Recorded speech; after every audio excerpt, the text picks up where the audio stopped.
Bonjour les amis, toujours en mode confiné, j'ai le plaisir de recevoir aujourd'hui Katia Mailleux. Katia, bonjour. Bonjour. Comment vas-tu, Katia? Écoute, je vais bien. Je vais bien. C'est Je suis... super que tu ailles bien. Et Katia, on va un petit peu retracer ton historique et un petit peu ce que toi tu fais dans le monde de la culture, puisque tu sais, comme TV Wallonie soutient à fond justement le monde de la culture et donne la parole aux différents intervenants de ce monde pour essayer peut-être de leur donner un petit coup de pouce. Alors Katia, en préparant notre émission, j'ai vu qu'en 2017, tu as créé ton agence de communication spécialisée dans la brand management musical. Tu peux nous dire de quoi il s'agit? Oui, alors le brand management, c'est un grand mot.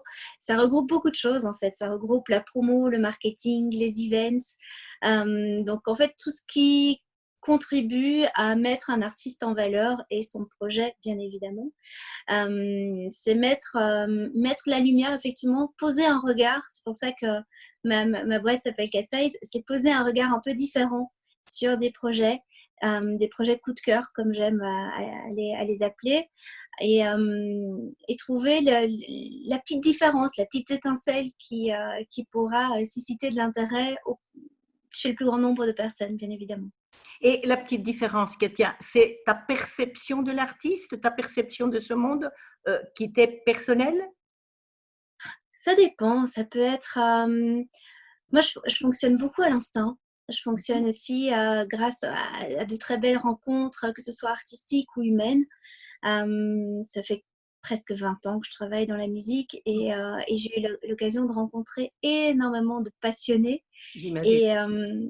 Et je pense que c'est ça qui fait la différence en général. Mm-mm. Quand il y a des étoiles dans les yeux des artistes que je rencontre ou de leurs équipes, évidemment, parce que c'est un tout. C'est pas que l'artiste, souvent, c'est avec qui il collabore aussi, c'est sa manière d'être avec les autres, c'est sa manière de présenter son projet, sa manière de le vivre, sa manière d'exprimer aussi ce qu'il a envie de faire, quels sont ses projets, ses envies, ses attentes, pour qu'on se trouve aussi un terrain d'entente et qu'on ait envie d'avancer ensemble. Mhm. Parce que c'est un vrai travail d'équipe. Travailler en projet seul, ça n'a pas beaucoup d'intérêt. Et moi, en tout cas, j'ai vraiment envie de travailler en équipe avec les artistes et les équipes avec lesquelles je travaille pour, ouais, pour les emmener plus loin, en fait. C'est pour moi aussi aller découvrir de nouveaux horizons. Et j'ai eu la chance de pouvoir commencer dans la musique au Botanique et au Cirque Royal, qui Mhm. brosse du coup un panel très très large de styles, de public, d'ambiance, de soirées. Et c'est ce côté un peu caméléon qui m'a plu.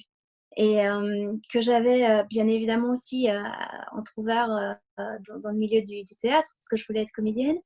Mais je trouve que dans la musique, il y a quelque chose de, De magique. oh, de magique, oui, au théâtre aussi, au cinéma aussi, je pense, hein, mais il a quelque chose de plus rapide, en fait.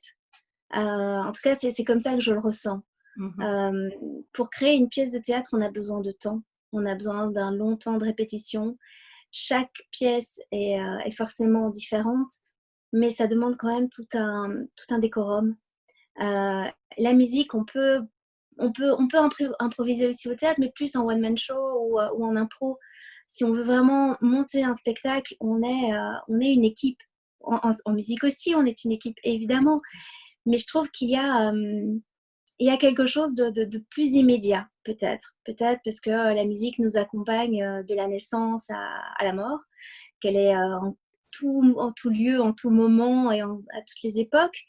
Euh, c'est le cas des arts vivants aussi, mais je sais pas, j'ai trouvé dans la musique en tout cas quelque chose qui me fait vibrer dans tous les sens du terme.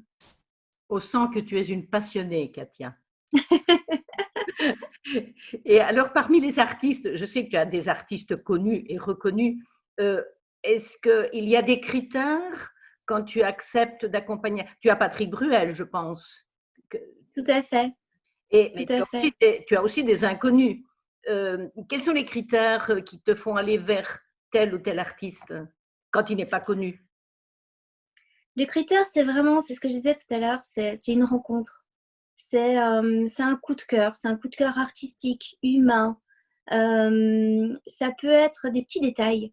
Ça peut être aussi une manière de s'exprimer, une manière de défendre son projet, de me présenter des envies, des objectifs, des attentes, des rêves, une idée complètement loufoque qui va résonner dans ma tête, quelque chose que je n'ai pas déjà fait peut-être aussi. Ah oui. Rencontrer un autre univers, me donner des challenges aussi. Je m'ennuie très très vite. Et en même temps, avec des projets que je suis depuis très longtemps, avec Patrick, ça va faire 14 ans qu'on travaille ensemble. Mais il y a toujours du nouveau. Patrick est quelqu'un de très créatif aussi. Et c'est ce que j'aime aussi dans les projets que j'accompagne, c'est la créativité. C'est ne pas se reposer sur un modèle qui a déjà fonctionné et on va essayer de le reproduire.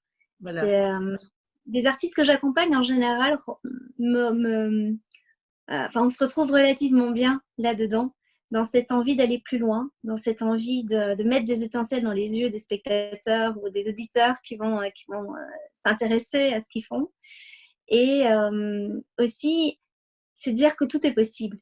Et je crois que quand un projet vient vers moi et qu'il y a vraiment juste une envie de se faire plaisir aussi. C'est Il y a peut-être, oui, pardon, c'est peut-être aussi une question de feeling, d'après ce que tu me dis aussi. C'est complètement une histoire de feeling, bien sûr. Mhm. C'est un feeling, ça doit être un coup de cœur, quel qu'il soit. Et parfois, on ne les explique pas. Tout comme je ne peux pas expliquer parfois pourquoi je le sens pas. Je me fais confiance aussi. J'avais une grand-mère qui me disait de toujours faire confiance à mes intuitions. Voilà. Et voilà, j'ai parfois eu, enfin mes parents pourront te le dire, j'ai parfois eu des choix un peu étonnants qui ont jalonné ouais, mon parcours professionnel. Et en même temps, je me suis toujours amusée. Et ça a toujours été un moteur, c'est Mhm. d'oser des choses à la limite là où on ne m'attendait pas. Et ou là où je ne m'attendais pas non plus à Mhm. aller, tout simplement. Et j'ai envie de continuer à sauter sur un trampoline et pas savoir où je vais aller. Et j'ai envie d'emmener parfois le spectateur, l'auditeur, les journalistes, les artistes à se rencontrer et aller forcément, pas, et justement, ne pas aller là où on s'attend qu'ils aillent immédiatement, mais peut-être les emmener dans un chemin de traverse et les emmener découvrir autre chose, les emmener en voyage en fait, c'est vraiment ça. Je suis une grande voyageuse dans ma tête et j'adore parcourir le monde. Là, Ah, c'est ça. je voyage beaucoup oui, dans ma tête aujourd'hui. Mhm. Mais voilà, j'ai besoin de ça. J'ai besoin de me nourrir d'autres personnes aussi. Et c'est, ouais, pour moi, la création, c'est ça. Et les artistes nous apportent ça. Voilà, oui. Et voilà, il y a des belles rencontres à faire grâce à ça. Et Katia, tu disais que tu as débuté au botanique. Au niveau géographique, est-ce que tu restes dans la région de Bruxelles ou bien tu es ailleurs aussi? Alors, moi, j'habite Bruxelles depuis toujours. Mais par contre, j'ai une famille qui vient de Mons, de la Louvière. J'ai de la famille en France, un petit peu partout. Et mais c'est ça qui est magique avec la musique, avec la culture au sens large, c'est qu'on est rarement confiné dans une ville ou dans un pays. Et j'ai eu la chance aussi, de par mes différents métiers, de pouvoir voyager, de pouvoir aller à la rencontre d'autres personnes et d'autres cultures aussi. Et la musique permet ça. La musique est tellement universelle aujourd'hui, d'autant plus qu'il y a quelques années. La magie d'Internet, c'est ça aussi, c'est de pouvoir faire voyager la musique au-delà des frontières. Et on a la chance quand même d'avoir des langues parlées, chantées, qui sont assez internationales malgré tout. Et alors, j'imagine, Katia, qu'avec la situation actuelle, il y a pas mal de projets qui ont avorté. Et quels sont peut-être les artistes qui ont été arrêtés là? Et quel est le challenge que tu vas leur proposer peut-être dans un avenir proche ou lointain? On ne sait pas très bien. Écoute, la situation, elle est très particulière pour nous tous, hein, pour tous Mm. les métiers de la culture. Je pense qu'il y a eu plusieurs actions qui ont été menées pour faire prendre conscience au grand public qu'on est 250 000 acteurs du secteur culturel, qu'il y a de nombreux métiers qui sont effectivement des métiers de l'ombre. Et c'est ça qu'on aime aussi, hein, c'est pour ça qu'on les a choisis. Et c'est vrai que c'est parfois un peu paradoxal de vouloir se mettre dans la lumière aujourd'hui pour dire attention, on existe aussi. C'est pas on existe, on est là, c'est juste on existe, on a envie de continuer à travailler et il faut nous donner les moyens de pouvoir continuer à travailler dans de bonnes conditions quand on pourra de nouveau le faire en toute sécurité. Moi, j'étais en plein dedans parce que le 11 mars, j'avais toute une série de concerts qui commençaient. Et le 11 mars, certaines sociétés et certains organisateurs de concerts ont pris la décision de stopper les événements, de les annuler purement et simplement avant même les directives du gouvernement. Par sécurité, pour protéger leurs employés, le public, leurs clients dans certains cas. Et donc, la première artiste qui a été impactée, en tout cas auprès de moi, c'était Sarina. Sarina, qui est une jeune artiste belge de 25 ans, qui a un parcours incroyable. On avait un gros showcase à l'ING Art Center sur lequel on travaillait depuis des mois pour offrir un voyage particulier, justement. C'était un événement magnifique, c'était un showcase, c'était dans une exposition qui nous tenait vraiment à cœur toutes les deux. Et à côté de la colonne du voyage, justement, tu vois, tout est lié. Et on a appris la veille au soir que l'événement n'aurait pas lieu pour des raisons de sécurité. Et ça a été le premier d'une très longue série pour moi. J'ai annulé ou reporté 18 événements entre le 11 mars et le 1er avril à l'époque. Et puis après, on n'a plus compté le nombre d'événements qui ont été effectivement bousculés.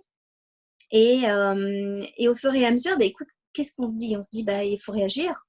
C'est un fameux challenge, effectivement, de ne pas savoir comment gérer cette crise sanitaire en toute sécurité. Évidemment, notre travail, c'est de divertir le grand public, permettre à chacun de rêver, de passer un joli moment, de sortir de sa bulle quotidienne, de son train-train, métro, boulot, dodo.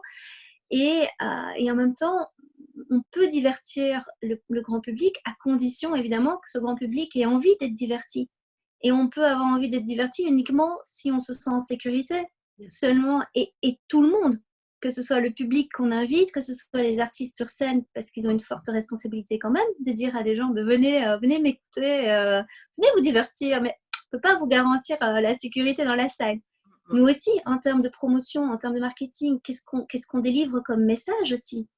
Moi, le seul message qui m'a semblé juste quand on a appris les mesures qu'on devait faire appliquer, ou en tout cas, c'est qu'est-ce qu'on peut faire en toute sécurité aujourd'hui, et ce dont on va avoir besoin aussi. Parce que la musique, on en a tous besoin. Je pense que vivre dans un monde sans aucun son, je pense que c'est pour devenir dingue. On en créerait nous-mêmes en tapant dans les mains de toute façon. Et c'est ça, en fait, c'est partageons la musique, continuons à la partager d'une manière ou d'une autre. Ok, on est privé de nos salles de concert. Ok, on va devoir rester à distance. Les artistes ne seront pas accompagnés de leurs musiciens pour la plupart, etc. Mais essayons d'être créatifs, essayons de trouver autre chose à offrir pour que le public, malgré tout, puisse se divertir. Et c'est comme ça que tu as vu fleurir sur la toile énormément d'initiatives des artistes et de leurs équipes pour essayer d'emmener les gens dans autre chose, de les accompagner dans ce confinement, de les faire voyager malgré tout dans leur canapé. Avec Sarina, on a rebondi très vite parce que tout l'univers de son album qui s'appelle Première, elle accompagne en fait chaque titre de son album d'une tasse de thé parce que c'est un voyage un peu multisensoriel, etc. Et on s'est dit, en fait, on a cette idée depuis des mois de créer un voyage autour du thé, un salon de thé virtuel, pourquoi pas? Et en fait, on a créé ces tea time musicaux chaque jour à 16h30 sur sa page Facebook en direct. Et ces tea time ont eu un succès fou. Ils ont voyagé, elle a la chance de pouvoir chanter en plusieurs langues.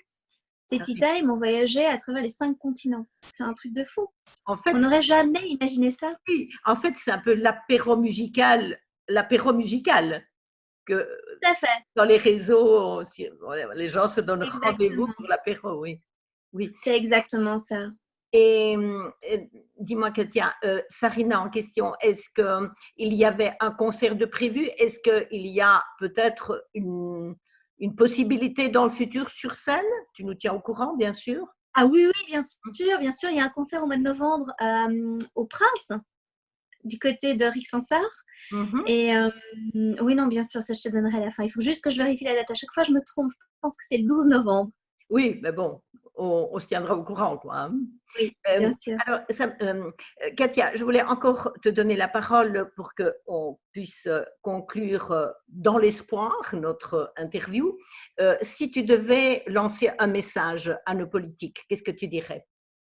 Qu'est-ce que tu dirais justement pour que ce monde de la culture qui semble être oublié et qui pourtant, même au niveau économique, joue un rôle très important puisque, comme tu as entendu, il y a 5% du PIB qui est Oui, bien sûr. généré par ce monde de la culture. Donc, n'oublions pas les artistes, n'oublions pas ce monde. Bien sûr, mais en fait, je pense que on a tous envie de retourner dans les salles de concert. Tout le monde, je pense. Et on a tous envie de continuer à travailler. Je pense que c'est ça le message principal du secteur de la culture, c'est qu'on n'a pas envie de se retrouver au chômage. On n'a pas envie de devoir renoncer à des métiers passion, parce que ce sont des métiers passion. Ce ne sont pas des métiers qu'on choisit pour faire une longue carrière ou par sécurité ou pour devenir riche. C'est rarement le cas quand même. Ce sont des métiers de passionnés et qui nous font tous vibrer pour faire vibrer les autres. Et on fait vibrer, je suis sûre, les politiques aussi, quand ils vont au concert, quand ils vont voir une pièce de théâtre, quand ils vont au cinéma, etc. Je pense que le message de la culture, il est là. Si on veut pouvoir être debout au moment de la reprise et pour pouvoir permettre à chacun de pouvoir retrouver un peu de, un peu de liberté culturelle et intellectuelle aussi, pour continuer de voyager avec nous, mais il faut nous donner les moyens un, deux, trois. Il faut nous donner les moyens de subsister, de continuer jusque-là, en fait. Et je pense qu'aucun de nous n'a envie de rester au chômage après cette crise. Bien au contraire, on sera tous les premiers à retourner au boulot avec le sourire et avec cette même énergie, cette envie de divertir. Et bien voilà, Katia, le message est lancé. J'espère que demain sera vraiment un autre jour, un meilleur jour. En tout cas, TV Wallonie te suit à fond et on sera là pour la suite. C'est Merci. très gentil. Merci, Katia. À bientôt.